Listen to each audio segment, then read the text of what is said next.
Hello there. We have always wondered why we were born. What are we doing here on planet Earth, anyways? We're born, we live, and then we die. We've done a lot of videos in the past on the afterlife, which I hope you've enjoyed. This video today is going to be a little different. So, what is this reality that we see around us? What is it? I mean, is this actually because more and more people are coming out with these theories. In fact, Elon Musk uh, spoke very recently a very interesting thing. He said that the way video games have changed over the last 20 years. 20 years ago, you had video games that were very, very primitive according to today's standards. It was very clear that there were graphics and it was a computer generated game. The games that we have today, on the other hand, are very, very realistic. Virtual reality technology has improved so much that it's almost become at times difficult to distinguish between what's real and what isn't real. However, moving ahead, say 20 years from now, 40 years from now, 50 years from now, with the way technology is advancing every day, what if virtual reality games become so realistic that you actually will not be able to tell the difference? Now, what Elon Musk said is very interesting.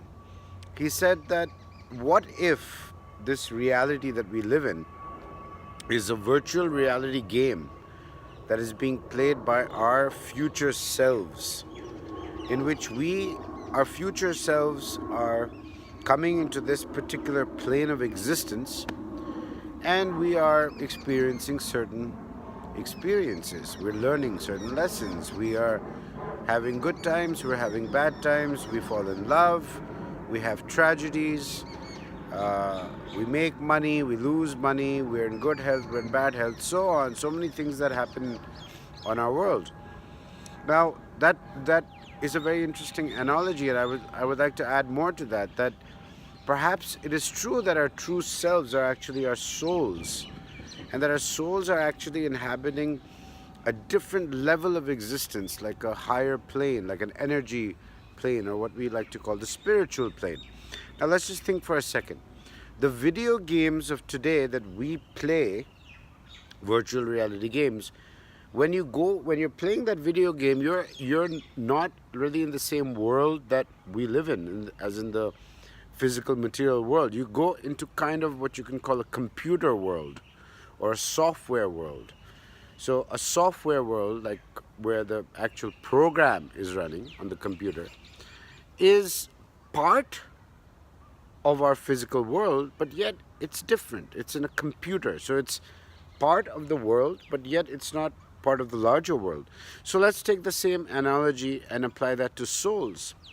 Now, what if this human world, this physical world that we see, is sort of like the computer of the spiritual world, and our true spiritual selves come here and we experience certain things, we learn certain lessons, and then when the game is over, we go back, we wake up, we're back into our spiritual existence. Now, here's the interesting analogy. Just like the computer is a part of the physical world, but the physical world is larger, what if our physical world is a construct of some kind that is made in the spiritual world? So, the physical world is a part of the spiritual world, but it's much smaller. The spiritual world is much, much larger.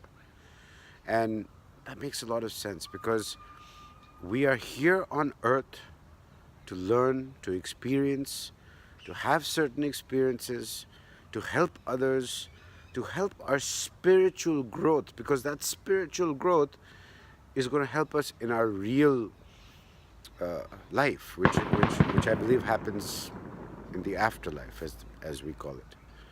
So that's a point to ponder. I'm going to think more about this, hopefully put some more thought into this idea, and let's see what happens. Let me know what you think in the comments section below, and if you have not subscribed to my channel, please hit the subscribe button now. Thank you, and have a wonderful day. God bless you.